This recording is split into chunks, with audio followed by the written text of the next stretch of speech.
Welcome to easy learning 700। इस video में आपको MGT 211 इंट्रोडक्शन टू बिजनेस का लेक्चर नंबर 23 से लेकर लेक्चर नंबर 33 तक कवर करवाया जाएगा। तो पहला लेक्चर है इस वीडियो का लेक्चर नंबर 23। इसमें सबसे पहले है difference between marketing and selling. Marketing और सेलिंग को बहुत से लोग सेम समझते हैं, जबकि इन दोनों में काफ़ी फ़र्क है। तो मार्केटिंग तो तब से ही स्टार्ट हो जाती है जब प्रोडक्शन का डिसीजन भी नहीं होता। मार्केटिंग रिसर्च की जाती है कि कस्टमर की कौन सी नीड जो है वो अनसेटिस्फाइड है, फिर उसी के मुताबिक प्रोडक्ट डिज़ाइन की जाती है।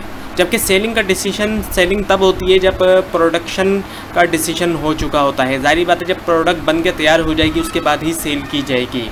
मार्केटिंग पूरा का पूरा एक सिस्टम है जिसके अंदर marketing research, advertising, promotion, selling सब कुछ शामिल होता है। जबकि सेलिंग तो मार्केटिंग का सिर्फ एक हिस्सा है। तो यही फ़र्क है मार्केटिंग और सेलिंग का, कि सेलिंग तो सिर्फ एक हिस्सा है जबकि मार्केटिंग पूरा का पूरा एक सिस्टम है। और मार्केटिंग एक लॉन्ग टर्म प्रोसेस है जो कि मार्केटिंग रिसर्च से स्टार्ट होता है और फिर इसमें कस्टमर रिलेशनशिप मैनेजमेंट वगैरह भी शामिल होती है। कस्टमर के साथ लॉन्ग टर्म रिलेशनशिप होती है। जबकि शॉर्ट टर्म प्रोसेस होता है सेलिंग, सिर्फ बेचना होता है, उसके बाद फिर इसका प्रोसेस ख़त्म हो जाता है। अगर हम अगर हम क्लासिफिकेशन करें प्रोडक्ट्स की तो कंज्यूमर प्रोडक्ट्स और इंडस्ट्रियल प्रोडक्ट्स हैं। कंज्यूमर प्रोडक्ट्स वो होती हैं जो कंज्यूम्ड हो जाती हैं कुछ बार यूज़ करने के बाद, यानी कि ये एक तरह से कंज्यूम करने के बाद ख़त्म हो जाती हैं, यूज़ करने के बाद ख़त्म हो जाती हैं। जैसे टी है, सोप है, टूथपेस्ट है, शेविंग क्रीम है, कुकिंग ऑयल वगैरह है। जबकि इंडस्ट्रियल प्रोडक्ट वो होती हैं जो इंडस्ट्री में यूज़ होती हैं। ये प्रोडक्ट घर में इस्तेमाल नहीं हो सकती, जैसे रॉ मटेरियल है, मशीनरी है, केमिकल्स है, कंप्यूटर हार्डवेयर है और सॉफ्टवेयर वगैरह। तो इनको हम कहते हैं इंडस्ट्रियल प्रोडक्ट्स। अब है मार्केटिंग के हमारे सामने दो टाइप्स है, रिलेशनशिप मार्केटिंग और ट्रांजैक्शनल मार्केटिंग। रिलेशनशिप मार्केटिंग क्या होती है? उसमें लॉन्ग टर्म रिलेशनशिप डेवलप किया जाता है कस्टमर के साथ। जैसे कि पहले भी आपको बताया गया था कि मार्केटिंग जो है वो लॉन्ग टर्म प्रोसेस होता है। तो रिलेशनशिप मार्केटिंग में लॉन्ग टर्म रिलेशनशिप कस्टमर के साथ डेवलप किया जाता है। और ट्रांजैक्शनल मार्केटिंग के अंदर ट्रांजैक्शन की जाती है कस्टमर के साथ। अब कौन से फैक्टर्स इन्फ्लुएंस करते हैं मार्केटिंग सिस्टम को? वो है external marketing environmental factor and the internal marketing environmental factors. जो एक्सटर्नल मार्केटिंग एनवायरमेंटल फैक्टर्स होते हैं ये ऑर्गेनाइजेशन के आउटसाइड होते हैं, यानी बाहर होते हैं और इन्फ्लुएंस करते हैं सिस्टम को। और ये ऑर्गेनाइजेशन के कंट्रोल से बाहर होते हैं। जो मार्केटिंग फर्म होती है या ऑर्गेनाइजेशन जिसको हम कहें, तो उसके कंट्रोल से बाहर होते हैं क्योंकि ये ऑर्गेनाइजेशन से आउटसाइड होते हैं इस वजह से। और इनमें कौन कौन सी चीज़ें शामिल है? इकोनॉमिक फोर्सेस यानी जो भी माशी सूरत हाल है, डेमोग्राफिक फोर्सेस यानी कि पॉपुलेशन से रिलेटेड जितनी भी फोर्सेस हैं, आबादी से रिलेटेड। उसके अलावा कल्चरल फोर्सेस जितनी भी हैं यानी कि जो भी कल्चर वगैरह है। और उसके अलावा पॉलिटिकल एंड लीगल फोर्सेस यानी कि सियासी और कानूनी जो हालात हैं वो। और कंपटीशन, जाहिर बात है कंपटीशन बढ़ भी सकता है जब कंपटीशन ज़्यादा से ज़्यादा कॉम्पिटिटर्स इंटर होना शुरू हो जाए मार्केट में। इसके अलावा नेचुरल फोर्सेस भी शामिल है, नेचुरल क्लैमिटी या नेचुरल डिज़ास्टर वगैरह। मार्केटिंग मैनेजर कौन होता है? ये वो शख्स होता है, ये वो पर्सन होता है जो प्लान्स भी करता है और एग्जीक्यूट करता है तमाम मार्केटिंग एक्टिविटीज़ को। यानी पहले प्लान बनाता है ये, फिर उसके बाद उसी प्लान को एग्जीक्यूट करता है। तो इसको हम कहते हैं मार्केटिंग मैनेजर। और मार्केटिंग मैनेजर के कई सारे रोल्स होते हैं। पहला जो रोल होता है वही होता है कि अनसेटिस्फाइड नीड को आइडेंटिफाई करना कस्टमर की, कि कस्टमर की कौन सी नीड पूरी नहीं हो रही है, कौन सी ऐसी ज़रूरत है जिसको पूरा करने की ज़रूरत है। और फिर उसी के मुताबिक प्रोडक्ट को डिज़ाइन करना, उसकी डेवलपमेंट करना, प्रोडक्ट की प्राइसिंग डिसीजन लेना कि प्रोडक्ट जो बनी हुई है उसकी हम कितनी प्राइस चार्ज करेंगे, उसके प्रोडक्ट की वैल्यू कितनी है, उसके मुताबिक उसकी प्राइस चार्ज करना। प्रोडक्ट की डिस्ट्रीब्यूशन करना यानी प्रोडक्ट को कस्टमर तक पहुंचाना, कम्युनिकेशन करना कस्टमर से यानी कि प्रमोशन करना। मार्केटिंग रिसर्च करना यानी कि कौन सी नीड कस्टमर की नहीं पूरी हुई है या हमें कौन सी प्रोडक्ट बनानी चाहिए। और अपॉइंटमेंट करना स्टाफ की मार्केटिंग डिपार्टमेंट में, यानी कि अगर किसी स्टाफ की ज़रूरत पड़ जाए मार्केटिंग डिपार्टमेंट में तो उनकी अपॉइंटमेंट भी मार्केटिंग मैनेजर का रोल होता है। अब मार्केटिंग प्लान क्या है? ये मार्केटिंग प्लान जो है ये वो प्लान होता है जो मार्केटिंग प्रोग्राम्स के लिए बनाया जाता है। और इसके जो हिस्से होते हैं उनमें पहला जो हिस्सा है वो है एग्जीक्यूटिव समरी। और उसके अलावा करंट मार्केट सिचुएशन भी होता है कि मार्केट की करंट सूरत हाल क्या चल रही है, अपॉर्चुनिटी एनालिसिस के कौन कौन सी अपॉर्चुनिटी हमारे पास आ रही है उसका पूरा का पूरा एनालिसिस किया जाता है। मार्केटिंग ऑब्जेक्टिव्स हमारे क्या हैं, मार्केटिंग स्ट्रेटजीज़ यानी कि हमारे लॉन्ग टर्म जो प्लान है वो क्या है, प्रोजेक्टेड इनकम स्टेटमेंट यानी कि एक एस्टिमेटेड किस्म का इनकम स्टेटमेंट होता है ये। और उसके अलावा कंट्रोल। अब है लेक्चर नंबर 24। इसमें सबसे पहले है मार्केटिंग मिक्स। मार्केटिंग मिक्स क्या है? कॉम्बिनेशन है 4 पीस का। वो 4 पीस कौन कौन से हैं? प्रोडक्ट है, प्राइस है, प्लेस है, प्रमोशन, और इनकी डिटेल आगे आ रही है। प्रोडक्ट का क्या मतलब होता है? यहाँ पे 2 डेफिनेशन दी हुई है। प्रोडक्ट जो है वो सेट है फिजिकल और टेंजिबल एट्रीब्यूट्स का जो असेंबल हुए हुए हैं। ये तमाम एट्रीब्यूट्स एक आइडेंटिफाइबल फॉर्म में, एक ऐसी फॉर्म में जिनको पहचाना जा सकता है। जब उन एट्रीब्यूट्स को आपस में कंबाइन किया जाता है तो हम पहचान सकते हैं कि ये कौन सी प्रोडक्ट है। और प्रोडक्ट को की जो दूसरी डेफिनेशन है वो ये है set of thing and organisation offer for sale. ऐसा सेट चीज़ों का जिसको एक ऑर्गेनाइजेशन सेल के लिए ऑफर करती है। यानी अगर सिंपल ज़बान में कहा जाए तो प्रोडक्ट से मुराद है वो चीज़ जो ऑर्गेनाइजेशन ऑफर करती है सेल के लिए, यानी बेचने के लिए। और प्राइस क्या होता है? प्राइस यहाँ पे दिया हुआ है एक्सपेक्टेड प्राइस के बारे में। एक्सपेक्टेड प्राइस वो प्राइस होता है जो कस्टमर कॉन्शियसली या अनकॉन्शियसली तौर पर वैल्यू करता है प्रोडक्ट को। तो अगर आसान लफ्ज़ों में कहा जाए तो प्राइस का मुराद ये है कि जितनी भी प्राइस की जाती है, किसी भी चीज़ की प्राइसिंग की जाती है कि अगर सपोज़ करें एक सोप की प्राइस है 100 रुपीज़, तो वो उसकी वैल्यू है, कस्टमर के मुताबिक वो उसकी वैल्यू है। 100 रुपये वो दे रहा है तो एक तरह से 100 रुपये उसकी वैल्यू है, जो उसकी कीमत है। तो प्राइस का मतलब ये है कि वैल्यू देना, किसी भी प्रोडक्ट को एक वैल्यू दे दी हमने, पैसे के हिसाब से हमने एक वैल्यू दे दी। प्लेस का मतलब होता है इन टर्म्स ऑफ डिस्ट्रीब्यूशन, यानी पहुंचना, कस्टमर तक पहुंचना, अवेलेबिलिटी होना प्रोडक्ट की। और प्रमोशन का मतलब ये है कि कम्युनिकेशन करना, कस्टमर से कम्युनिकेशन करना प्रोडक्ट के बारे में, उसको अवेयरनेस दिलाना। और टेक्निक्स कई सारी प्रमोशन की यूज़ होती हैं, जैसे एडवर्टाइजिंग बहुत कॉमन है, जिसके जो कि पेड फॉर्म है नॉन पर्सनल प्रेजेंटेशन की, यानी कि प्रेजेंटेशन दी जा रही होती है। जब कोई एक ऐड चल रहा होता है तो वो एक नॉन पर्सनल किस्म की प्रेजेंटेशन दी जा रही होती है। पर्सनली यानी किसी को भी नहीं कहा जा रहा होता उसमें, बल्कि नॉन पर्सनली एक प्रेजेंटेशन दी जाती है जिसमें प्रमोशन की जाती है गुड्स की, सामान की भी, सर्विसेज की भी और आइडियाज़ की भी, टू दी पोटेंशियल कस्टमर, यानी जो मुमकिन तौर पे कस्टमर्स होते हैं उन तक। तो एडवर्टाइजिंग जो है वो पेड फॉर्म ऑफ कम्युनिकेशन है, ये बात जहन में रखनी है आपने। एक पैसे देकर होने वाली कम्युनिकेशन है, फ्री नहीं होती। इसके अलावा पर्सनल सेलिंग की जाती है, फेस टू फेस सेलिंग की जाती है कस्टमर के साथ। और सेल्स प्रमोशन होता है, पब्लिक रिलेशन होता है, जिसमें डायरेक्ट लिंक जो है वो डेवलपमेंट की जाती है जनरल पब्लिक से। मार्केट सेगमेंटेशन क्या होता है? इसमें टोटल मार्केट जो होती है एक बहुत बड़ी, उसको मुख्तलिफ छोटे छोटे हिस्सों में बांट दिया जाता है। और मार्केट जो है वो हेट्रोजीनियस है और डिसिमिलर है, यानी कि मुख्तलिफ है। जो उसके सेगमेंट्स होते हैं वो आपस में एक दूसरे से मुख्तलिफ होते हैं। तो सेगमेंटेशन की वजह से क्या होता है कि हेट्रोजीनियस जो मार्केट होती है वो कन्वर्ट हो जाती है होमोजीनियस कंपोनेंट में। जो हेट्रोजीनियस यानी कि मुख्तलिफ जो मार्केट होती है, मुख्तलिफ एक दूसरे से, वो उन हिस्सों में कन्वर्ट हो जाती है जो आपस में एक दूसरे से मिलते जुलते हैं, कंपोनेंट्स जो हैं।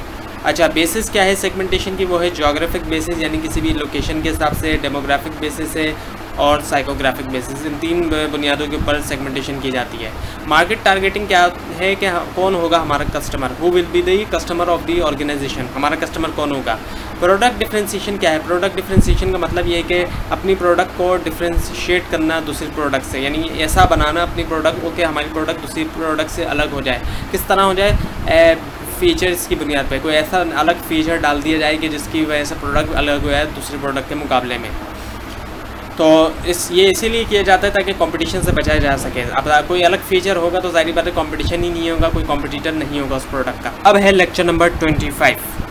इसमें सबसे पहले है मार्केटिंग रिसर्च। मार्केटिंग रिसर्च क्या है? ये जो है वो डिसीजन सपोर्ट सिस्टम है, यानी कि जो भी डिसीजन लिए जाते हैं उसके अंदर इससे सपोर्ट मिलती है, मदद मिलती है। क्यों मदद मिलती है? क्योंकि मार्केटिंग रिसर्च के अंदर इन्फॉर्मेशन कलेक्ट की जाती है मार्केट से, और जो इन्फॉर्मेशन कलेक्ट की जाती है वो डिसीजन लेने के अंदर हेल्प करती है, उसको सपोर्ट करती है डिसीजन लेने के अंदर। और जब इन्फॉर्मेशन कलेक्ट कर ली जाती है मार्केट से तो वो होती है रॉ फॉर्म में, कच्ची यानी एक तरह से होती है। तो उसके ऊपर कुछ प्रोसेस किया जाता है। प्रोसेस किस तरीके से किया जाता है? डेटा एनालिसिस किया जाता है, तज्जिया किया जाता है। उसके बाद जब प्रोसेस हो जाता है इन्फॉर्मेशन पे तो फिर उसको डिसेमिनेट कर दिया जाता है जहाँ कंसर्न जो भी लोग होते हैं वहाँ। अब कैटेगरीज क्या है मार्केट रिसर्च की? 2 कैटेगरीज हैं, प्रॉब्लम आइडेंटिफिकेशन और problem solving. Problem identification research क्या है? उसके अंदर ये देखा जाता है कि मार्केट के अंदर कितना पोटेंशियल है हमारी प्रोडक्ट का, यानी कि कितनी गुंजाइश है, अगर हम अपनी प्रोडक्ट लेकर आएंगे तो वो कितनी सेल हो सकती है। उसके अलावा मार्केट शेयर क्या है हमारी ऑर्गेनाइजेशन का। ऑलरेडी अगर हम प्रोडक्ट सेल कर रहे हैं तो हमारा शेयर मार्केट में कितना है, और अगर हम अपनी प्रोडक्ट लेकर आएंगे तो उसका कितना शेयर हो सकता है। उसके अलावा हमारी जो प्रोडक्ट है उसका क्या इमेज है मार्केट के अंदर, लोगों की क्या सोच है हमारी प्रोडक्ट के बारे में। और उसके अलावा फोरकास्टिंग करना, यानी प्रेडिक्शन करना डिमांड के बारे में कि हमारी प्रोडक्ट की डिमांड कितनी होगी मार्केट के अंदर।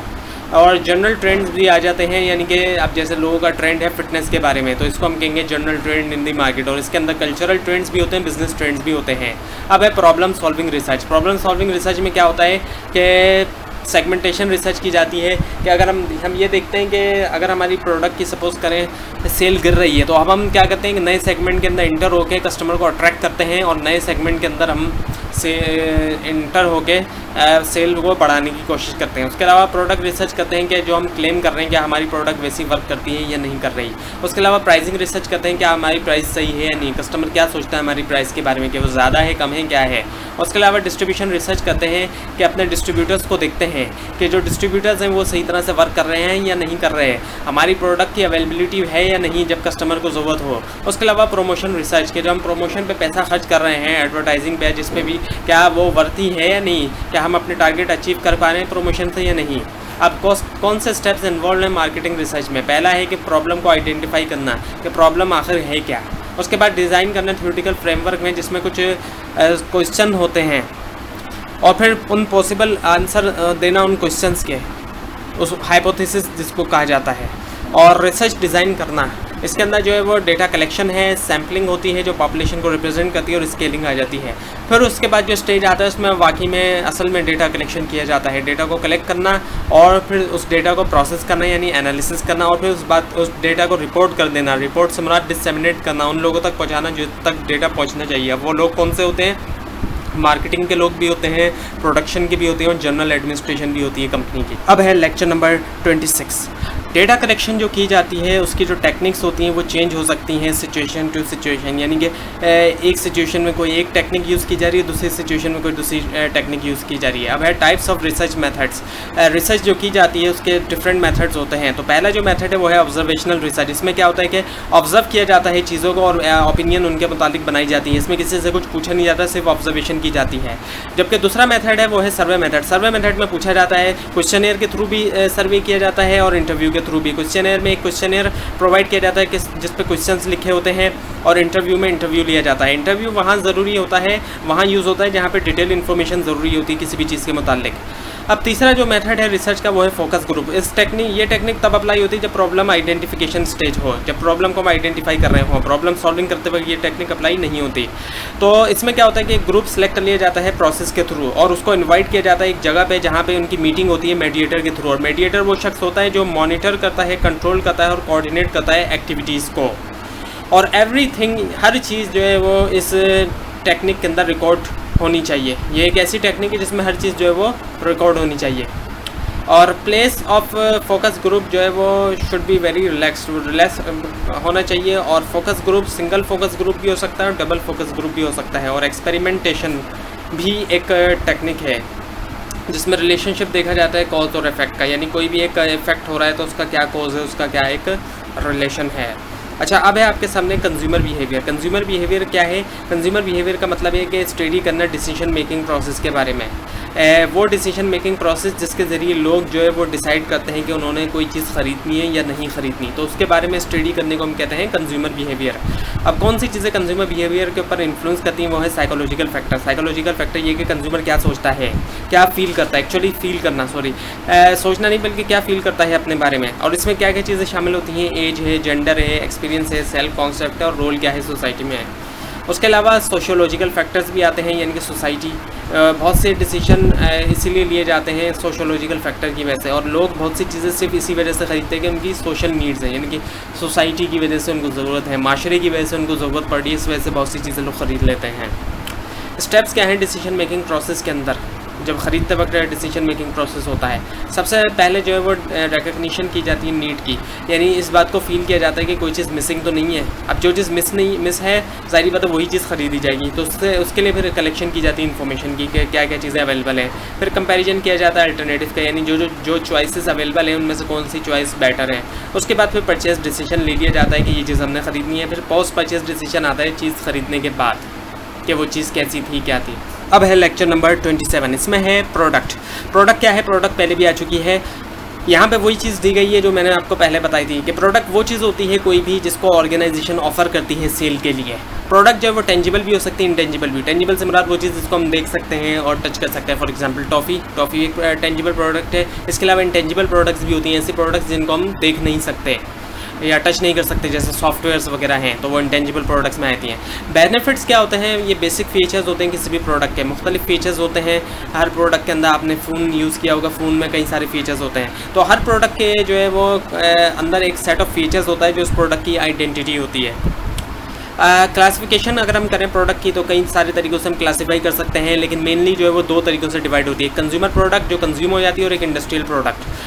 कंज्यूमर प्रोडक्ट की भी कई सारी कैटेगरीज़ हैं। पहला है कन्वीनियंस गुड। कन्वीनियंस गुड वो होता है जो कंज्यूमर ईजिली परचेज़ कर लेता है, कन्वीनियंटली तौर पे बाय कर लेता है। ये रोज़मर्रा के इस्तेमाल की चीज़ें होती हैं। इसके अंदर कंज्यूमर को, कस्टमर को जो है वो कंप्लीट अवेयरनेस होती है प्रोडक्ट के बारे में कि इसमें क्या क्या चीज़ें हैं, और कस्टमर जो है वो बहुत फ्रिक्वेंटली इसको बाय करता है, डेली बेसिस के ऊपर भी बाय कर सकता है इन प्रोडक्ट्स को। इसके एग्जांपल अगर दी जाए, जैसे ब्रेड है, बटर है, या फिर ग्रोसरी आइटम है, ये तमाम चीज़ें जो है वो कन्वीनियंस गुड्स में आ जाता है। उसके अलावा शॉपिंग गुड्स होता है। शॉपिंग गुड्स में क्या होता है कि कस्टमर जो है वो क्वालिटी और प्राइस को जो है वो चेक करता है डिफरेंट शॉप्स पे, डिफरेंट जगहों पे, मार्केट्स में जाके, उसके बाद जाके फिर वो प्रोडक्ट को लेता है, जैसे ड्रेस वगैरह हो गए, इस तरह की चीज़ें शॉपिंग गुड्स में आती हैं। और इस आखिर में आते हैं स्पेशलिटी गुड्स। अब ये जो होता है इसको काफ़ी टाइम लगता है परचेज़ करने के अंदर। ये ऐसी प्रोडक्ट होती हैं जिसमें कस्टमर जो है वो स्ट्रॉन्ग ब्रांड लॉयल्टी अपनी शो करता है। फॉर एग्जाम्पल व्हीकल की बात करें, गाड़ियों की बात करें, तो ऐसी चीज़ें हो गई, या किसी फ़ोन की अगर हम बात करें, तो ये तमाम चीज़ें जो है स्पेशलिटी गुड्स में आती हैं। अब इंडस्ट्रियल गुड्स वो होते हैं जो इंडस्ट्री में यूज़ होते हैं, ये घर में यूज़ नहीं हो सकते हैं। इसकी भी कैटेगरीज़ होती हैं, जैसे कैपिटल आइटम्स हैं या एक्सपेंस आइटम्स हैं। कैपिटल आइटम्स वो होते हैं जो कि लॉन्ग लाइफ होते हैं,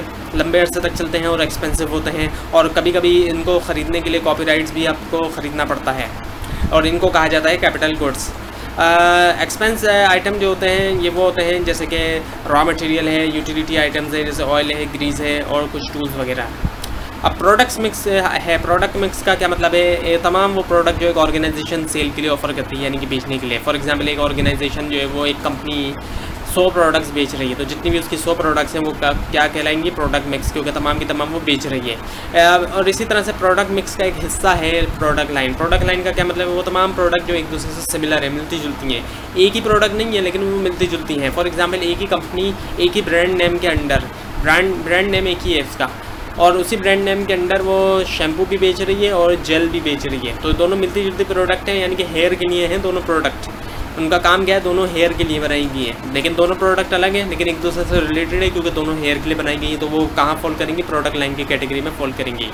अब स्टेप्स क्या हैं प्रोडक्ट डेवलपमेंट, यानी डेवलप जो होती है प्रोडक्ट, बनती जो है किस तरीके से बनती है, तो उसके कुछ स्टेप्स होते हैं। रिकग्नाइज़ किया जाता है पहले कि अनसेटिस्फाइड नीड क्या है, कौन सी ऐसी नीड है कस्टमर की पूरी नहीं हो रही। उसके बाद आइडिया जनरेशन की जाती है कि यानी कि किस तरीके की प्रोडक्ट रिक्वायर्ड होगी उसके नीड को पूरी करने के लिए, ज़रूरत को पूरी करने के लिए। फिर उस आइडिया की स्क्रीनिंग की जाती है, यानी एग्जाम दिया जाता है उस आइडिया का कि आइडिया में कितनी जान है, कितना अच्छा है ये आइडिया।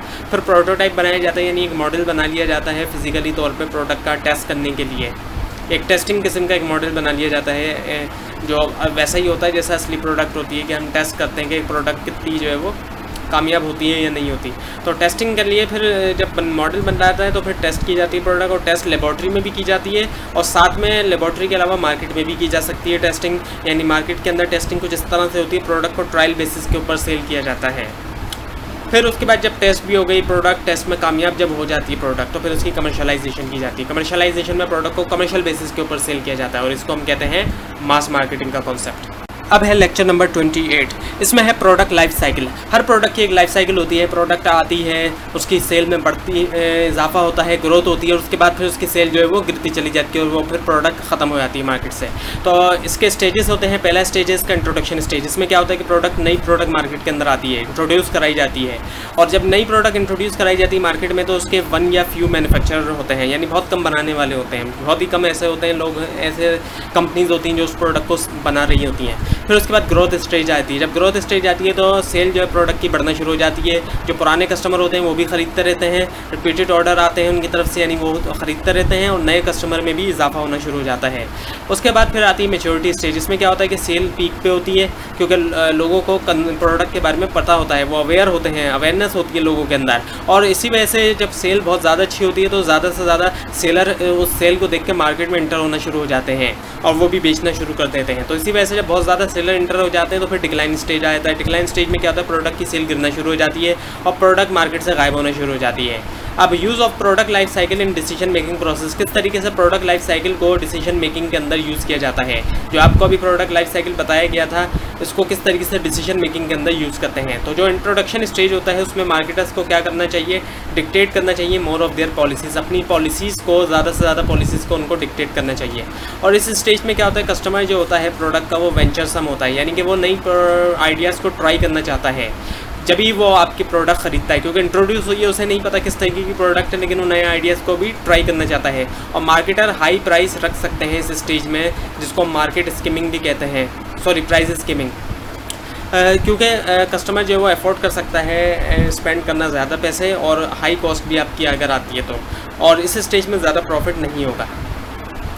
अब क्या है ग्रोथ स्टेज। ग्रोथ स्टेज में क्या होता है कि मार्केटर्स जो है वो ज़्यादा अर्न करते हैं प्रॉफिट, किस वजह से, क्योंकि नंबर ऑफ़ मैन्युफैक्चरर कम होते हैं, कंपटीशन भी कम होता है, और इस स्टेज में सेल बढ़ चुकी होती है।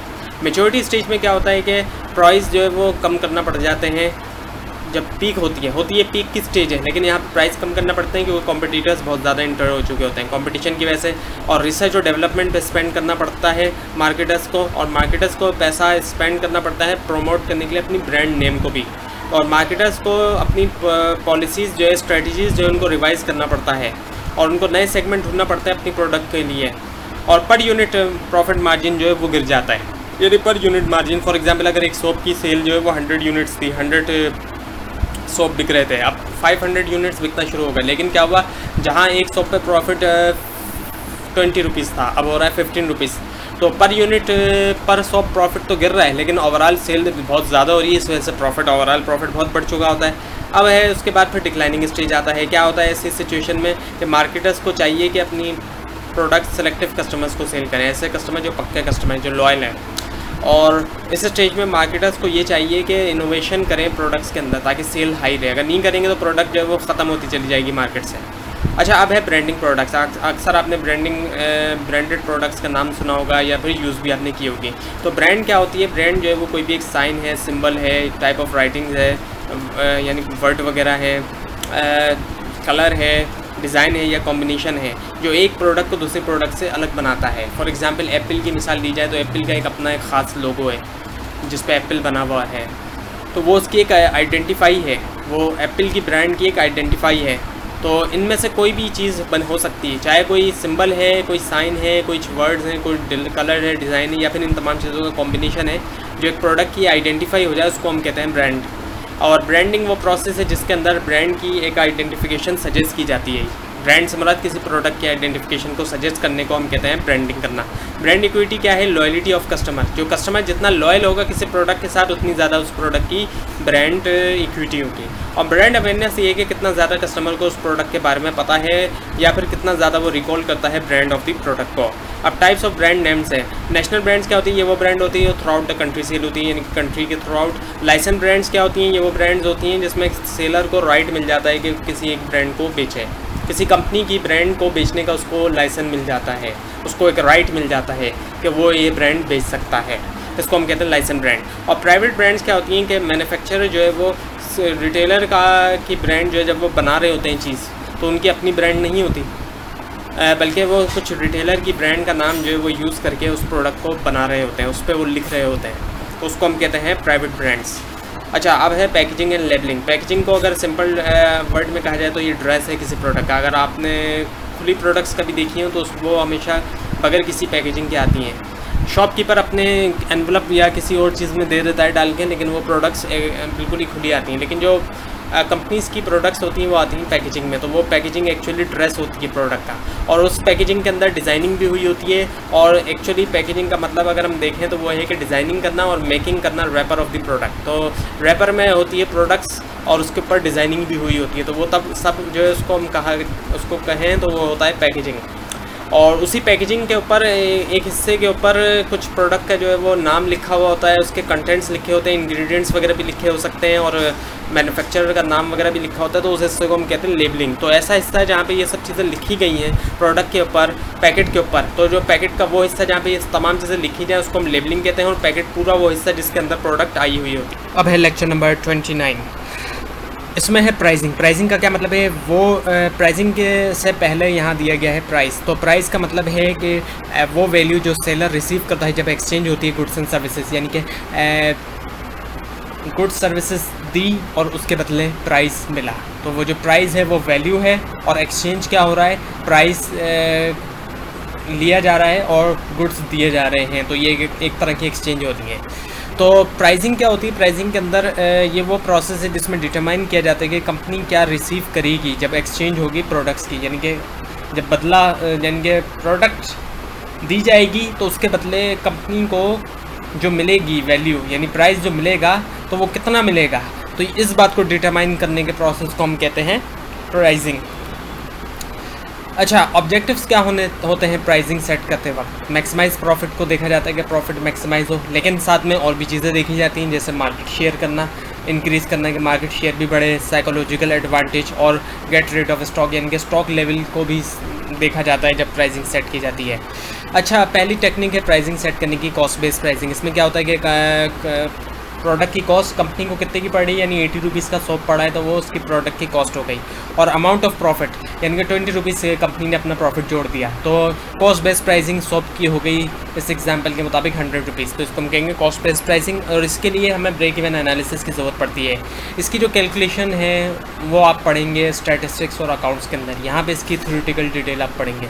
तो ये एक ऐसा एनालिसिस है जिससे ये पता चलता है कि कम ऑर्गेनाइजेशन को कितना रेवेन्यू मिलेगा जब नो प्रॉफिट और नो लॉस की सिचुएशन होगी, यानी कितना रेवेन्यू पर ऑर्गेनाइजेशन के एक्सपेंसेस बराबर होंगे, यानी no profit no loss situation कहाँ आएगी। और इसको कैलकुलेट करने के लिए हमें फिक्स्ड और वेरिएबल कॉस्ट की भी ज़रूरत पड़ती है, यानी कि फिक्स्ड और वेरिएबल कॉस्ट को जानने की ज़रूरत पड़ती है वो कितनी है। फिक्स कॉस्ट वो होती है जो फिक्स रहती है चाहे जितनी भी प्रोडक्शन बढ़ती चली जाए, जैसे कि बिल्डिंग की कॉस्ट है, बिल्डिंग की कॉस्ट सेम रहती है चाहे प्रोडक्ट बढ़ती, आप उसमें कितनी भी प्रोडक्शन बढ़ती चली जाए, 100 सोप चाहे प्रोड्यूस हो चाहे 1000 सोप हो, बिल्डिंग की कॉस्ट सेम ही रहेगी। वेरिएबल कॉस्ट वो होती है जो चेंज होती है, जाहिर बात है जब सोप ज़्यादा प्रोड्यूस होंगे तो रॉ मटेरियल जो है वो ज़्यादा यूज़ होगा, जितने ज़्यादा सोप प्रोड्यूस होंगे उतना ज़्यादा रॉ मटेरियल, तो वो होगी वेरिएबल कॉस्ट। तो ब्रेक इवन एनालिसिस के लिए हमें टोटल कॉस्ट की ज़रूरत पड़ती है जिसमें फिक्स्ड और वेरिएबल कॉस्ट ये दोनों आती हैं। तो कॉस्ट बेस्ड प्राइसिंग के अंदर ब्रेक इवन एनालिसिस का कॉन्सेप्ट यूज़ होता है। अब नई प्रोडक्ट की जब प्राइस रखी जाती है तो उसमें हमारे सामने प्राइस स्कीमिंग में क्या होता है कि जब नई प्रोडक्ट इंट्रोड्यूस होती है उसकी प्राइस ज़्यादा होती है मार्केट एक्सपेक्टेशन से ज़्यादा। एडवांटेज क्या होता है प्राइस स्कीमिंग के, उसके एडवांटेज ये है कि अगर कॉस्ट कैलकुलेशन करने में कोई मिस्टेक हो गई तो जो मिस्टेक हो गई, जो कम कॉस्ट कैलकुलेट अगर होती है कोई यानी कि अगर सोप बनने में 90 रुपीज़ का एक्सपेंस आ रहा है, हमने गलती से ये कैलकुलेट कर दिया कि 80 रुपीज़ आ रहे थे, तो अब वो जो 10 रुपीज़ का लॉस है एक तरह से, या तो अब अगर अब स्कीमिंग के मुताबिक 110 रुपीज़ सोप की प्राइस रख दी, तो जो वहाँ मिस्टेक हुई थी 10 रुपीज़ कैलकुलेट करने के अंदर, तो वो वहाँ एब्जॉर्ब हो जाएगी। तो ये एक फ़ायदा होता है। दूसरा फ़ायदा ये कि कस्टमर को कभी कभी ऐसा होता है कि वैल्यू देता है क्वालिटी ऑफ प्रोडक्ट को विद इट प्राइस, यानी कि ज़्यादा प्राइस से समझता है कस्टमर के चीज़ जो है वो अच्छी होगी, ये भी एक फ़ायदा हो जाता है कभी कभार। पेनिट्रेटिंग प्राइसिंग होती है, इसमें क्या होता है कि कम प्राइस रखी जाती है मार्केट एक्सपेक्टेशन से। इसके भी फ़ायदे होते हैं जैसे कि लार्ज मार्केट शेयर को जो है कैप्चर किया जा सकता है, जाहिर बात है कम प्राइस होती है तो ज़्यादा से ज़्यादा लोग ख़रीद सकते हैं प्रोडक्ट को। और प्राइसिंग के कम प्राइसिंग से ये भी होता है कि ऑब्जेक्टिव्स पे भी डिपेंड करती है ऑर्गेनाइजेशन के। अब है फिक्स वर्सेस डायनामिक प्राइसेस। तो फिक्स प्राइसिंग तो वो होती है जिसमें प्राइस फिक्स रहती है, हम उसमें कस्टमर की टाइप को कंसिडर नहीं करते, कम्युनिटी को कंसिडर नहीं करते, या फिर लोकेशन सेल पॉइंट की उसको हम कंसिडर नहीं करते, यानी जिस तरह का भी कस्टमर हो, जिस तरह की कम्युनिटी हो, या फिर जो भी हमारी सेलिंग पॉइंट की लोकेशन हो, हम प्राइस सेम रखते हैं, एक ही सही रखते हैं। जबकि डायनेमिक प्राइसिंग में हमारी प्राइस वेरी करती है कस्टमर से कस्टमर। एक कस्टमर को जो हम जिस प्राइस पे हम दे रहे हैं दूसरे कस्टमर को हम उस प्राइस पे नहीं देंगे। मार्केट पे मार्केट भी वेरी करती है, एक मार्केट में हमारी प्राइस कुछ है, दूसरे मार्केट में कुछ और है। अब कौन से फैक्टर्स कंसिडर करने चाहिए जब हम इंटरनेशनल प्राइसिंग सेट करें, यानी कि जब हम किसी दूसरे मुल्क में प्रोडक्ट सेल कर रहे हैं, इंटरनेशनली जब हम सेल कर रहे हैं, एक्सपोर्ट कर रहे हैं, तो कौन कौन से फैक्टर्स को कंसीडर किया जाता है प्राइस सेट करते वक्त। करेंसी को, यानी एक्सचेंज रेट क्या चल रहा है, यानी कि अब डॉलर जो है वो 150 रुपीज़ का चल रहा है सपोज़ 1 रुपये के मुकाबले में, तो एक्सचेंज रेट को भी देखा जाता है। टैक्सेस को देखा जाता है कि गवर्नमेंट ने कितने टैक्सेस लगाए हुए हैं, और टैरिफ को भी देखा जाता है। ये भी एक किस्म का टैक्स होता है जो उस सामान पे लगता है जो इम्पोर्टेड आइटम्स है। यानी हमारा सामान अगर कहीं और इम्पोर्ट हो रहा है, फॉर एग्जांपल यूएसए में इंपोर्ट हो रहा है हमारा सामान, तो वहाँ की गवर्नमेंट ने जो भी हमारे सामान पे टैक्स लगाया हुआ होगा उसको हम कहेंगे टैरिफ। उसके अलावा फ्राइट है, यानी ट्रांसपोर्टेशन कॉस्ट होती है किसी भी सामान की, उसको हम कहते हैं, जैसे पिकअप वगैरह पे हम ट्रांसपोर्ट करते हैं अपना सामान, या फिर किसी भी ट्रांसपोर्ट मोड के थ्रू, अगर इंटरनेशनल ट्रेड होगी तो एरोप्लेन के थ्रू या फिर शिप के थ्रू भी ट्रांसपोर्ट हो सकता है हमारा सामान। उसके अलावा इंश्योरेंस, जब इंटरनेशनल ट्रेड होती है तो वहाँ पे इंश्योरेंस भी ज़रूरी होता है। अब है डिस्ट्रीब्यूशन मिक्स। डिस्ट्रीब्यूशन मिक्स का मतलब क्या है? तमाम उन चैनल्स का यूज़ करना जो कि एक ऑर्गेनाइजेशन डिस्ट्रीब्यूशन के लिए यूज़ करती है प्रोडक्ट की मार्केट के अंदर, तो उसको हम कहते हैं डिस्ट्रीब्यूशन मिक्स। यानी कि तमाम डिस्ट्रीब्यूशन चैनल्स को यूज़ करती है कंपनी, उसको हम कहते हैं डिस्ट्रीब्यूशन मिक्स। और डिस्ट्रीब्यूशन मिक्स वेरी करता है प्रोडक्ट टू प्रोडक्ट के और मार्केट टू मार्केट। यानी एक प्रोडक्ट पे कोई और डिस्ट्रीब्यूशन मिक्स यूज़ करते हैं, दूसरे पे कुछ और, एक मार्केट पे कुछ, दूसरे पे कुछ और जो पार्टीज़ इन्वॉल्व हैं डिस्ट्रीब्यूशन मिक्स में वो कौन सी हैं? होलसेलर वो होते हैं जो कि बल्क में ख़रीदते हैं और बल्क में ही बेचते हैं, ज़्यादा क्वांटिटी ख़रीद के ज़्यादा ही बेचते हैं। ये वो लोग होते हैं जो कंपनी से डायरेक्टली ख़रीदते हैं और उन लोगों को बेचते हैं जो रीसेल पर्पज़ के लिए ख़रीदते हैं, जैसे रिटेलर वगैरह। तो इसी वजह से रिटेलर वो होता है जो स्मॉल क्वांटिटी में ख़रीदता है और एंड बायर को, यानी जो एंड बायर होता है जो इसने आखिर में यूज़ करना होती है चीज़, उसको बेचता है। और डिस्ट्रीब्यूशन चैनल क्या है? ये नेटवर्क है इंटरडिपेंडेंट बॉडीज़ का, उन बॉडीज़ का जो एक दूसरे के ऊपर डिपेंडेंट नहीं है। और ये जो नेटवर्क होता है इसके थ्रू क्या होता है? प्रोडक्ट का फ़्लो पॉसिबल बनता है मार्केटर्स से एंड बायर तक। एंड बायर कौन? वही जो यूज़र होगा। अच्छा, डिस्ट्रीब्यूशन चैनल कंज्यूमर प्रोडक्ट के लिए कौन सा होता है? कंज्यूमर प्रोडक्ट के लिए जो है वो मेंबर ऑफ़ डिस्ट्रीब्यूशन चैनल जो है वो लार्ज नंबर में होते हैं, इनके ज़्यादा होते हैं, और मेंबर्स ऐड करते हैं वैल्यू डिस्ट्रीब्यूशन प्रोसेस में नंबर ऑफ़ ट्रांजैक्शन को रिड्यूस करते हुए। डिस्ट्रीब्यूशन चैनल जो है वर्क करता है प्लेस यूटिलिटी, यानी एक प्रोडक्ट एक जगह से दूसरी जगह जब जाती है जहाँ पे उसकी डिमांड होती है तो वो उसकी प्लेस यूटिलिटी होती है। एक्टिविटीज़ जो डिस्ट्रीब्यूटर्स परफॉर्म करते हैं वो कौन कौन सी एक्टिविटीज़ करते हैं? स्टोरेज कैपेसिटी, वो स्टोर कर लेते हैं सामान को। फाइनेंसिंग टू द कंपनी, यानी कि फाइनेंस प्रोवाइड करते हैं कंपनी को, यानी पैसा। उसके अलावा इन्फॉर्मेशन या रिसर्च का फंक्शन भी प्रोवाइड करते हैं, कंपनी को इन्फॉर्मेशन देते हैं कस्टमर के बारे में, रिसर्च प्रोवाइड करते हैं, और साथ में डिस्ट्रीब्यूशन का फंक्शन तो करते ही हैं। अब है लेक्चर नंबर 30, इसमें है एजेंट। एजेंट कौन होता है? ये वो पर्सन होता है जो ब्रिंग करता है, मिलाता है बायर और सेलर को, और ये टेक्निकली साउंड होता है, यानी कि टेक्निकली एक्सपर्ट होता है, और ये दोनों पार्टीज़ के लिए काम करता है, बायर और सेलर दोनों के लिए काम करता है। जैसा कि आप कभी अगर स्टेट एजेंट के पास गए हों तो वो क्या करता है? दोनों बायर और सेलर को आपस में मिलाता है और दोनों के लिए वो काम करता है। अच्छा, डिस्ट्रीब्यूशन चैनल्स जो यूज़ होते हैं इंडस्ट्रियल प्रोडक्ट के लिए वो कौन कौन से होते हैं? इसमें होलसेलर होता है जो बायर करता है कंपनी से और वो सेल कर देता है इंडस्ट्री को। उसके अलावा सप्लायर होता है। सप्लायर क्या करता है? इंडस्ट्री प्रोडक्ट सप्लाई करता है इंडस्ट्रीज़ को। किसके बिहाफ पे? मैन्युफैक्चरर की बिहाफ पे। जो यूज़र्स होते हैं उनको सप्लाई करता है, यानी इंडस्ट्री में मैन्युफैक्चरर के बिहाफ पे, यानी मैन्युफैक्चरर के लिए ही काम कर रहा होता है। मैन्युफैक्चरर का माल उठा के वो सप्लाई कर देता है यूज़र्स तक। डिस्ट्रीब्यूशन स्ट्रेटजीज़ में इंटेंसिव डिस्ट्रीब्यूशन है जब बहुत ज़्यादा नंबर ऑफ़ इंटरमीडियरीज हों, यानी दरमियान में बहुत सारे डिस्ट्रीब्यूटर्स मौजूद हों, बहुत सारे वो मौजूद हों, मिडिल मैन मौजूद हों, तो उसको हम कहते हैं इंटेंसिव डिस्ट्रीब्यूशन। और ये स्ट्रेटजी कंज्यूमर आइटम के लिए, ज़्यादातर कंज्यूमर गुड्स के लिए बेहतर है। और एक्सक्लूसिव डिस्ट्रीब्यूशन में क्या होता है कि सेलर्स के जो है वो एक्सक्लूसिव टारगेट मार्केट होती है सेलर्स की, और इसमें फ्यू इंटरमीडियरीज होते हैं, यानी कि मिडिल मैन बहुत कम होते हैं इसके अंदर। लो प्राइस कंज्यूमर आइटम्स के लिए इंटेंसिव डिस्ट्रीब्यूशन अच्छी होती है, जबकि एक्सटेंसिव डिस्ट्रीब्यूशन वहाँ अच्छी होती है जहाँ पे हाई प्राइस आइटम्स होते हैं। चैनल कॉन्फ्लिक्ट कब होता है? ये तब होता है जब डिफरेंसेस आ जाए मार्केटर्स और चैनल मेंबर्स के दरमियान, उन दोनों के आपस के अंदर डिफरेंसेस पैदा हो जाए। तो चैनल कॉन्फ्लिक्ट किन चीज़ों के ऊपर हो सकता है? प्राइसिंग के ऊपर हो सकता है, सप्लाई ऑफ गुड्स के ऊपर भी हो सकता है, और कलेक्शन एंड रिकवरीज के ऊपर। इन तीनों चीज़ों के ऊपर जब कोई डिफरेंसेस पैदा हो जाए मार्केटर की कोई और अपनी ओपिनियन हो और चैनल मेंबर की कुछ और, तो वहाँ चैनल कॉन्फ्लिक्ट शुरू हो जाता है। चैनल लीडरशिप क्या है? चैनल लीडरशिप ये वो पर्सन है या वो ऑर्गेनाइजेशन है जिसके पास ज़्यादा पावर होती है डिस्ट्रीब्यूशन डिसीजन मेकिंग प्रोसेस के अंदर, तो उसको हम कहते हैं चैनल लीडरशिप। और रिटेलर कौन होता है? रिटेलर वो होता है जो बल्क क्वांटिटी में बाय करता है और एंड यूज़र्स को सेल करता है। ज़्यादातर रिटेलर जो है वो होलसेलर से बाय करता है, कभी कभी कंपनी से भी बाय कर लेता है, तो और उसके बाद फिर उसको एंड बायर्स तक बेचता है। एंड बायर वो लोग होते हैं जो कंज्यूम कर रहे होते हैं। या फिर जिनको आगे सेल नहीं करना होती, वो भी एंड बायर होते हैं। अच्छा, टाइप ऑफ रिटेलर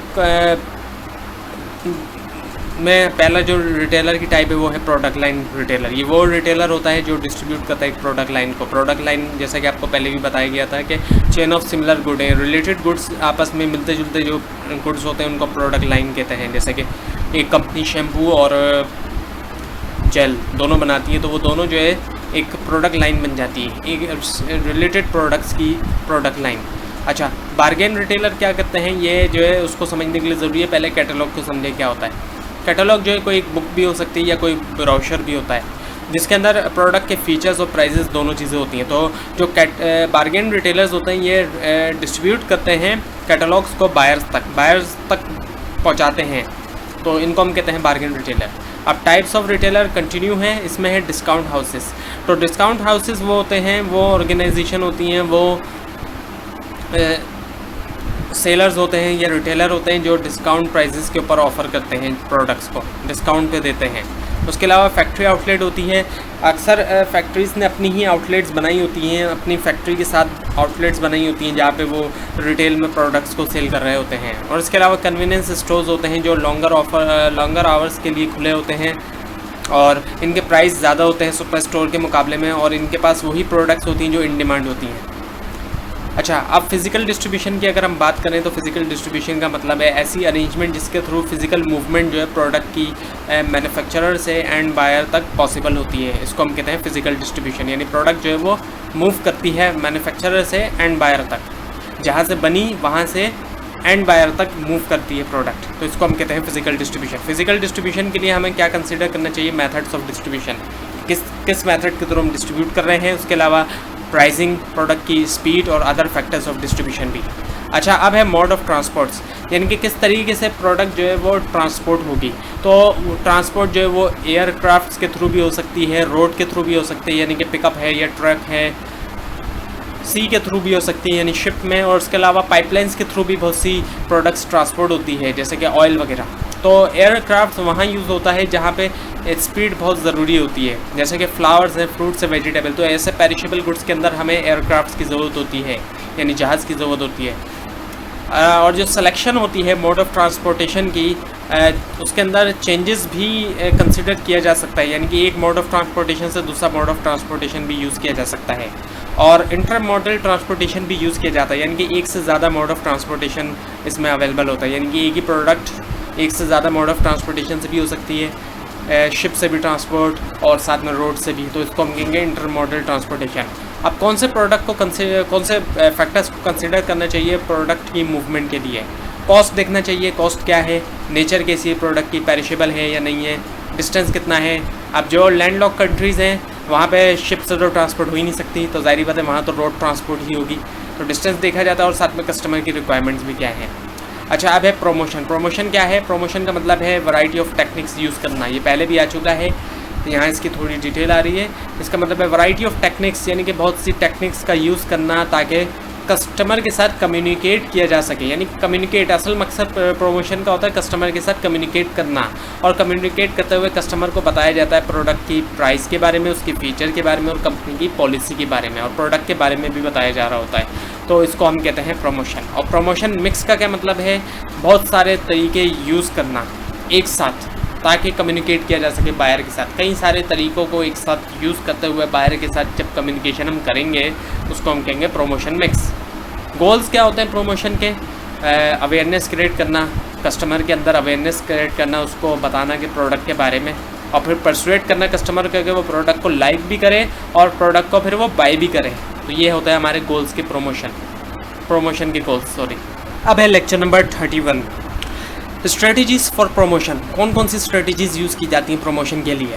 तो पहली है पुल स्ट्रेटजी। पुल स्ट्रेटजी में क्या होता है, ये ऐसी प्रमोशनल कैंपेन होती है जिसमें एंड बायर को टारगेट किया जाता है, जो एंड बायर होता है उसको टारगेट किया जाता है, और उसको टारगेट करते हुए मीडिया के थ्रू एंड बायर को इस तरह इन्फ्लुएंस किया जाता है कि वो जाए और प्रोडक्ट को बाय करे मिडिल मैन से। तो कुछ इस तरीके से इन्फ्लुएंस किया जाता है मीडिया के ऊपर, कुछ इस तरीके से उसको इन्फ्लुएंस किया जाता है, कुछ इस तरीके से हम एडवर्टाइजिंग करते हैं या कोई भी दूसरी प्रमोशन की टेक्निक यूज़ करते हैं कि एंड बायर ख़ुद जो है उस प्रोडक्ट को लेने के लिए इन्फ्लुएंस्ड हो जाता है। अब दूसरी है पुश स्ट्रेटजी। पुश स्ट्रेटजी में एंड बायर को टारगेट नहीं किया जाता, बल्कि मिडिल मैन को टारगेट किया जाता है। जो मिडिल मैन होता है उसको इंसेंटिव दिया जाता है कि प्रोडक्ट को सेल करें। अक्सर आपने देखा होगा दुकानों पे ऐसा होता है, आप किसी एक कंपनी की प्रोडक्ट लेने जाते हैं और दुकानदार जो है दूसरी कंपनी की प्रोडक्ट आपको सेल करने की कोशिश कर रहा होता है। तो वो इसलिए करता है कि अक्सर केसेस में दुकानदार को जो है इंसेंटिव मिल रहा होता है कंपनी की तरफ से, इस वजह से। और ख़ास तौर पे जो मेडिकल रैप होते हैं वो तो ख़ास तौर पे यही कर रहे होते हैं, पुश कर रहे होते हैं प्रोडक्ट को। वो डॉक्टर के पास जाके जो है वो उनको पुश करते हैं कि हमारी प्रोडक्ट लिखो तो उस पर इंसेंटिव मिलेगा। तो इस तरीके से जो है वो पुश स्ट्रेटजी यूज़ की जा रही होती है। और फ़ोन्स के अंदर, मोबाइल फ़ोन्स में भी कंपनीज़ यूज़ करती हैं पुश स्ट्रेटजी। जैसे ओप्पो के ख़ास तौर पे जो शॉपकीपर है वो चाहता है ओप्पो के फ़ोन को पुश करें, उस पर उसको ज़्यादा इंसेंटिव मिलता है as compare to other phones. तो मार्केटर्स को चाहिए कि वो इन दोनों स्ट्रेटजीज़ के ऊपर साइमल्टेनियसली वर्क करें, एक साथ वर्क करें, इन दोनों स्ट्रेटजीज़ को एक साथ यूज़ करें। प्रोमोशनल मिक्स क्या होता है? प्रोमोशनल मिक्स का मतलब है तमाम प्रोमोशनल टूल्स को यूज़ करना ताकि कस्टमर के साथ कम्युनिकेट किया जा सके। और इसमें कौन कौन से टूल्स शामिल है? एडवर्टाइजिंग भी शामिल है, इसमें पर्सनल सेलिंग भी शामिल है, पब्लिक रिलेशन भी शामिल होता है। यानी इन तमाम को एक साथ यूज़ करना ताकि कस्टमर के साथ कम्युनिकेट किया जा सके। अब बाइंग डिसीजन मेकिंग प्रोसेस क्या है? जब बायर कोई चीज़ ख़रीदता है तो उसका पूरा एक प्रोसेस होता है। सबसे पहला आइडेंटिफाई करता है कि अनसेटिस्फाइड नीड क्या है। फॉर एग्जांपल अगर भूख लग रही है तो ज़ाहिर बात है भूख लगना जो है लग रही है तो अनसेटिस्फाइड नीड ही यही है कि खाने से उसकी नीड पूरी होगी। अब ऐसा ऑब्जेक्ट को सर्च करना जो उस नीड को पूरा कर सके, जैसे कि बर्गर है, पिज़्ज़ा है या रोटी है। और फिर कंपैरिजन करना उन अल्टरनेटिव्स के दरमियान कि कौन सा बेहतर है, बर्गर बेटर है, पिज़्ज़ा या फिर रोटी। और उसके बाद बाइंग डिसीजन कर लेना। अब जो कस्टमर, जिस चीज़ का कस्टमर को शौक होगा वो चीज़ बाय कर लेगा। किसी को अगर बर्गर पसंद है वो उसको बाय करेगा, किसी को पिज़्ज़ा पसंद है वो पिज़्ज़े को, और किसी को रोटी पसंद है। फिर उसके बाद पोस्ट बाइंग बिहेवियर आएगा कि प्रोडक्ट जैसी लगी, अच्छी लगी या बुरी, उसके मुताबिक फिर पोस्ट बाइंग बिहेवियर आता है। अच्छा, एडवर्टाइजिंग क्या होती है? ये पहले भी आ चुका है। इसका मतलब है कि एनी पेड फॉर्म, यहाँ अनपेड लिखा हुआ है जो कि गलत है।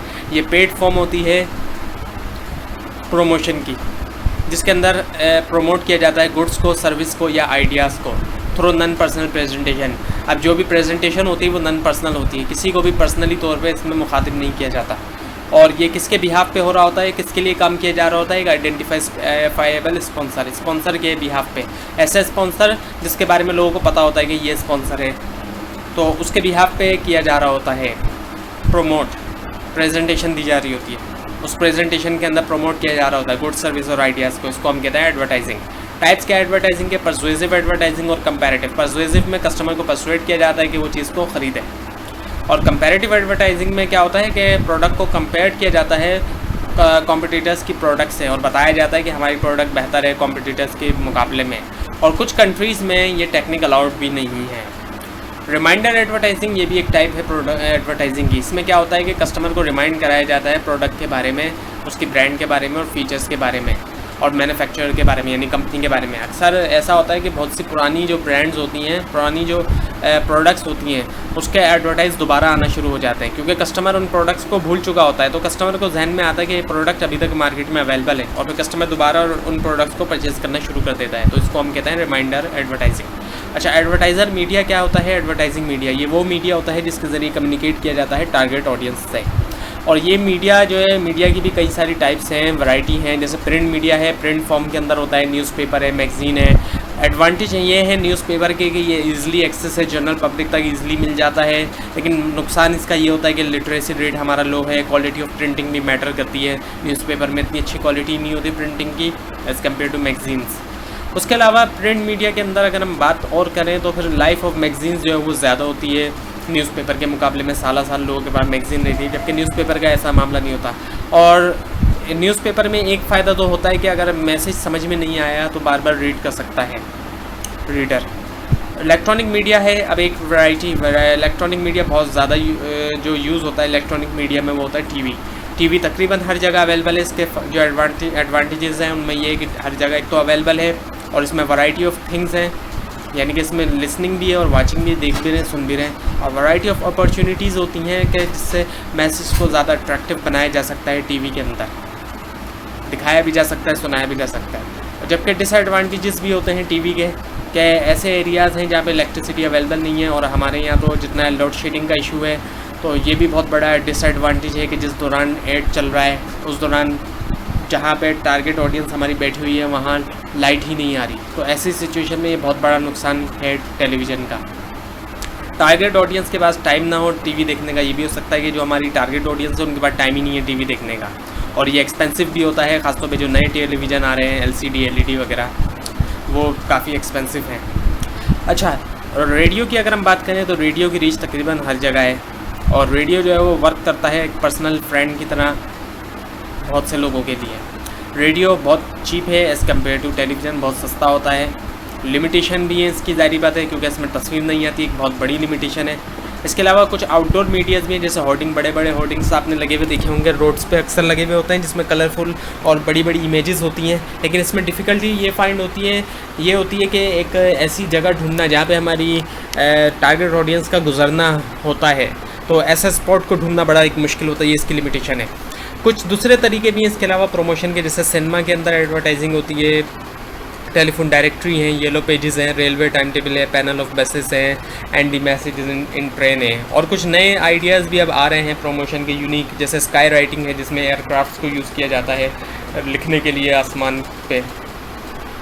जिस तरह से क्लाउड्स होते हैं उस तरीके से इसको लिखा जाता है, स्काई राइटिंग की जाती है। और उसके अलावा लेज़र राइटिंग भी यूज़ की जाती है प्रमोशन के लिए।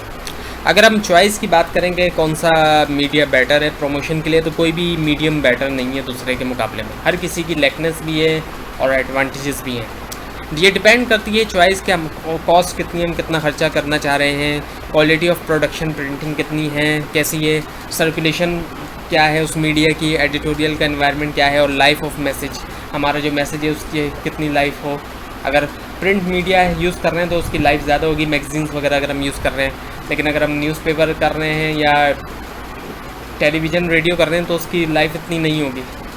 अच्छा, मीडिया मिक्स का क्या मतलब है कि डिफरेंट मीडियाज़ को यूज़ करना सेम टाइम पे प्रमोशन के लिए गुड्स के, यानी एक ही वक्त में कई सारे मीडिया का यूज़ करना, यानी कि प्रिंट मीडिया भी यूज़ करना, इलेक्ट्रॉनिक मीडिया भी यूज़ करना। तो अब ये दोनों जब मिला के हम मिक्स करके यूज़ करेंगे तो हम इसको कहेंगे मीडिया मिक्स, यानी मिक्स कर रहे हैं हम मीडिया को, तो उसको हम कहते हैं मीडिया मिक्स। एडवर्टाइजिंग कैंपेन क्या होती है, इसका मतलब है कि एडवर्टाइजिंग टूल्स को यूज़ करना कस्टमर्स तक पहुंचने के लिए। हम एडवर्टाइजिंग के टूल्स को यूज़ करते हैं ताकि हम कस्टमर तक पहुंच सकें। एडवर्टाइजिंग एजेंसी क्या है, इंडिपेंडेंट बॉडी होती है, ये एक अलग एक कंपनी होती है, एक अलग ऑर्गेनाइजेशन होती है, जहाँ पे एक्सपर्ट्स होते हैं वेरियस एरियाज़ ऑफ प्रमोशन, बहुत से प्रमोशनल एरियाज़ के।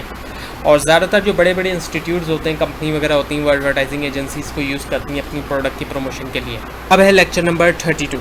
इसमें क्वेश्चन है how to design advertising campaign. अब कैंपेन के बारे में आपको बताया गया कि टूल्स यूज़ किए जाते हैं ताकि कस्टमर तक पहुंच सके, लेकिन अब किस तरीके से कैंपेन डिज़ाइन की जाती है, तो इसमें सिलेक्शन की जाती है मीडियाज़ को, ऐसे मीडियाज़ को जो कि पावरफुल हो और इफेक्टिव हो हमारी ऑर्गेनाइजेशनल ऑब्जेक्टिव को अचीव करने के लिए। ज़ाहिर बात है कोई भी मीडिया बेटर नहीं होता दूसरे मीडिया से, ये बात आपको बताई गई थी, लेकिन हमें अपने ऑर्गेनाइजेशनल ऑब्जेक्टिव्स के मुताबिक मीडिया को सिलेक्ट करना होता है। तो इसका जो डिज़ाइन का प्रोसेस है वो है, सबसे पहले आइडेंटिफाई करते हैं हम टारगेट मार्केट कौन सी है हमारी।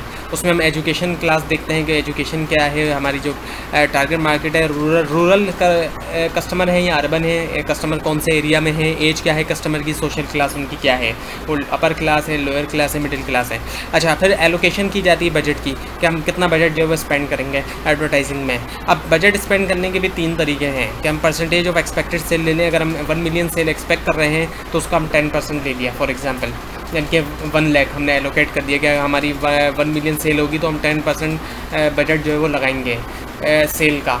तो यानी कि सेल का 10% लगाएंगे, यानी 1 लाख रुपया हम लगा देंगे अपनी एडवर्टाइजिंग के लिए। उसके अलावा हम बजट जो है वो अपने एडवर्टाइजिंग के टारगेट्स या ऑब्जेक्टिव के मुताबिक भी लगा सकते हैं कि हमारे टारगेट्स क्या हैं या ऑब्जेक्टिव्स क्या हैं। और उसके अलावा हम कॉम्पिटिटर्स को सामने रखते हुए भी लगा सकते हैं कि अगर हमारा कॉम्पिटिटर 1 लाख लगा रहा है एडवर्टाइजिंग के ऊपर तो हमें भी कम से कम 1 लाख लगाना है। तो इन सब चीज़ों को भी सामने रखते हुए हम बजट लगा सकते हैं। तो 3 तरीके होगा बजट लगाने के। अच्छा, उसके अलावा फिर हम एडवर्टाइजिंग के ऑब्जेक्टिव्स को देखते हैं कि हमारे एडवर्टाइजिंग के क्या क्या ऑब्जेक्टिव्स हैं। उसके बाद फिर हम मैसेज को क्रिएट करते हैं जो हम मैसेज देना चाहते हैं, और मैसेज क्रिएट करते वक्त एप्रोप्रिएट लैंग्वेज हो, ऐसी लैंग्वेज हो जो हमारी टारगेट ऑडियंस को समझ में आए, और वर्ड्स भी ऐसे यूज़ करें जो हमारी टारगेट ऑडियंस समझ सके। फिर उसके बाद हम एप्रोप्रिएट मीडिया को चूज़ करते हैं, वो मीडिया जो हमारी ऑब्जेक्टिव्स को अचीव करने में मदद कर सके। उसके बाद फिर एवेल्यूशन ऑफ एडवर्टाइजिंग में हम एडवर्टाइजिंग रिसर्च करते हैं और सेल्स वॉल्यूम को हम देखते हैं। तो ये था डिज़ाइन का प्रोसेस। अब पर्सनल सेलिंग क्या है? 1-to-1 कम्युनिकेशन, और यानी मिल के एक आमने सामने जो है वो कम्युनिकेशन करना, सेलिंग करना, कस्टमर से मिल के जो है वो उससे कम्युनिकेशन करना और उसको सेल करना। इसमें जो है ये वहाँ यूज़ होती है जहाँ पे कस्टमर ज़्यादा ना हो। ज़ाहिर बात है कस्टमर ज़्यादा होंगे तो फिर हम बहुत मुश्किल होगा उनसे मिल के उनको सेल करना।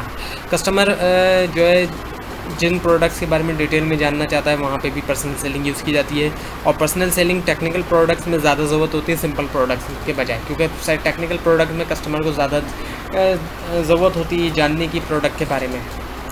पर्सनल सेलिंग जो है वो किन चीज़ों के लिए यूज़ हो सकती है? कंज्यूमर आइटम्स के लिए भी हो सकती है, इंडस्ट्रियल प्रोडक्ट्स के लिए भी यूज़ हो सकती है, और फार्मास्यूटिकल प्रोडक्ट्स के लिए भी, जैसे मेडिकल ग्रेप्स होते हैं वो जो है जाके बताते हैं अपनी प्रोडक्ट्स के बारे में। अब है लेक्चर नंबर 33 जो कि लास्ट लेक्चर है इस वीडियो का। Task of sales manager. Sales manager के कौन कौन से टास्क होते हैं? डिफ़ाइन करना सेल्स के ऑब्जेक्टिव्स को, कि हमारे सेल्स का क्या ऑब्जेक्टिव्स है, और ये ऑब्जेक्टिव्स जो है वो इंक्रीजिंग सेल भी हो सकता है और कंट्रोलिंग सेल भी हो सकता है। और ऑर्गेनाइजेशन करना टीम की, जो सेल्स की टीम है उसके ऑर्गेनाइजेशन करना और इम्प्लीमेंट्स करना प्लान को, जो प्लान बन चुके हैं उन प्लान को इम्प्लीमेंट करना, और टेरिटोरी मैनेजमेंट करना, जो टेरिटोरी मिली हुई है, जो इलाका मिला हुआ है उसकी मैनेजमेंट करना। तो ये टास्क होते हैं सेल्स मैनेजर के। पर्सनल सेलिंग टास्क कौन कौन से होते हैं? वो है बुकिंग ऑफ ऑर्डर, ऑर्डर्स की बुकिंग करना, और जो ऑर्डर्स बुक हो चुके हैं फिर उनकी प्रोसेसिंग करना, क्रिएटिव सेलिंग करना, मिशनरी सेलिंग करना, यानी कि प्रोडक्ट को सेल करना बायर की हेल्प करते हुए। जब बायर को हेल्प करेंगे, कोई जो भी प्रॉब्लम आ रही है बायर को, उसको हेल्प करते हुए जो सेल करेंगे उसको हम कहते हैं मिशनरी सेलिंग। अच्छा, प्रोस्पेक्टिंग क्या होता है? प्रोस्पेक्टिंग का मतलब है कि प्रोस्पेक्टिव कस्टमर्स को ढूंढना, और इसमें क्या क्या चीज़ें शामिल होती हैं? लोकेशन ऑफ द इंडस्ट्री की लोकेशन, और know about the decision making of the organisation का डिसीजन मेकर कौन है, कौन डिसीजन लेता है, बनाता है, सॉरी डिसीजन कौन बनाता है, और मेथड्स क्या हैं ऑर्गेनाइजेशन में ऑर्डर करने के, और साइज़ कितना है ऑर्डर का, छोटा है बड़ा है, मोड ऑफ पेमेंट क्या है, पेमेंट यानी कैश के थ्रू हो रही है, चेक के थ्रू हो रही है, और पास्ट प्रैक्टिसेस क्या रही हैं ऑर्गेनाइजेशन की, और करंट प्रॉब्लम्स क्या हैं। और टेक्निक्स फॉर प्रोस्पेक्टिंग, कौन कौन सी टेक्निक्स यूज़ की जाती हैं प्रोस्पेक्टिंग के लिए, यानी कि प्रोस्पेक्टिंग बायर को ढूंढने के लिए, कस्टमर को ढूंढने के लिए। तो इसमें स्नोबॉल टेक्निक है, जो कि जो ऑलरेडी सेटिस्फाई कस्टमर है उससे पूछा जाता है और ज़्यादा कस्टमर्स के बारे में, इसको हम कहते हैं स्नोबॉल टेक्निक। Cold conversion. अच्छा, स्नोबॉल टेक्निक जो है वो कुछ इस तरीके से अक्सर आपने देखा होगा, कार्टून्स में भी, फिल्म्स में भी दिखाते हैं अक्सर, कि एक स्नोबॉल जब ऊपर से गिर रही होती है तो वो छोटी होती है, वो बड़ी होती चली जाती है। तो ये भी उसी तरह से टेक्निक है, जो ऑलरेडी सेटिस्फाई कस्टमर है उनसे और ज़्यादा कस्टमर के बारे में पूछा जाता है। तो जो सेटिस्फाई कस्टमर है उनसे और ज़्यादा कस्टमर्स में इजाफा होता चला जाता है, इसीलिए इसको कहा जाता है स्नोबॉल टेक्निक। और दूसरी टेक्निक होती है कोल्ड कन्वर्जन टेक्निक, यानी कि एवरीबॉडीज़ नॉक डोर, यानी हर किसी का दरवाज़ा जो है वो इसमें नॉक किया जाता है। फीचर्स क्या होते हैं प्रोस्पेक्टिव बायर के? उसमें एज ऑफ द पर्सन है, इंटरेस्ट होता है, और उसके प्रेफरेंसेस वगैरह शामिल होते हैं उस पर्सन के। अब कस्टमर्स को अप्रोच अगर किया जाता है, ढूंढा जाता है, उन तक पहुंचा जाता है, तो किस तरीके से? दो तरीके उन तक पहुंचने के, या तो उनसे अपॉइंटमेंट ली जाए और या उनसे अपॉइंटमेंट ना ली जाए, दो तरीक़ों से पहुंचा गया। अब अगर अपॉइंटमेंट लेंगे तो उसके भी अपने फ़ायदे हैं, नुकसान हैं, और ना लेंगे तब भी। तो जो अपॉइंटमेंट के फ़ायदे हैं वो ये है कि आपकी प्रॉपर हेयरिंग होगी, आपको प्रॉपर तरीके से कस्टमर सुनेगा, और कस्टमर को ये फीलिंग होगी कि उसको रिस्पेक्ट दी जा रही है, उसका जो टाइम है उसको रिस्पेक्ट दी जा रही है, उसके टाइम की रिस्पेक्ट की जा रही है। जबकि डिसएडवांटेज ये है कि कस्टमर आपको नो भी कह सकता है, ना भी इनकार भी कर सकता है वो आपसे मिलने से, और सेल पर्सन जो है वो टाइम पे ना पहुँचे, ये भी पॉसिबल है, इसका डिसएडवांटेज। और अपॉइंटमेंट ना लेने का भी फ़ायदा है, वो ये है कि टाइम कंट्रोल सेल पर्सन के कंट्रोल में होता है, उस पर टाइम पे पहुंचने वाला मामला नहीं है, और सेल पर्सन को डर नहीं होता इस बारे में कि वो कस्टमर जो है नो कहे, क्योंकि अपॉइंटमेंट ली नहीं है तो वो नो किस बात के लिए कहेगा। और डिसएडवांटेज ये होता है कि कस्टमर जो है ये फील करता है कि जो सेल पर्सन है वो एक ऑर्गेनाइज पर्सन नहीं है, बगैर किसी अपॉइंटमेंट वगैरह के मिल रहा है, तो जाहिर बात है वो फील कर सकता है कि ये एक ऑर्गेनाइज पर्सन नहीं है। अब बैरियर्स भी आते हैं जब कस्टमर्स तक पहुंचता है कोई सेल पर्सन, वो ये है कि सिक्योरिटी गार्ड भी रोक सकता है आपको, रिसेप्शनिस्ट पे भी आपको रोका जा सकता है रिसेप्शन पे, और जूनियर ऑफिसर्स भी। लेकिन अब जब कस्टमर तक पहुंचा जाता है तो उससे पहले प्रेजेंटेशन से पहले फ़ाइनल चेकलिस्ट भी ज़रूरी होती है जब प्रेजेंटेशन दी जाती है। और उसमें क्या होता है कि फ़ाइनल चेकलिस्ट में तमाम इक्विपमेंट्स को देखा जाता है कि वो रेडी हैं या नहीं। अब वो इक्विपमेंट कौन कौन से होते हैं? कैलकुलेटर होता है, मेजरिंग टेप है, प्राइस लिस्ट है, फ़ोटोग्राफ्स हैं और ब्रोशर्स हैं। ये तमाम चीज़ों को देखा जाता है कि रेडी हैं या नहीं। तो ये था आज का लेसन जिसके अंदर लेक्चर नंबर 23 से 33 कवर किए गए। आपको कोई भी कन्फ्यूजन है नीचे कमेंट ज़रूर कीजिए। और इसके बाद एक और लेक्चर आपको कराया जाएगा जिसके अंदर लेक्चर नंबर 34 से 45 तक लेक्चर करवाए जाएंगे।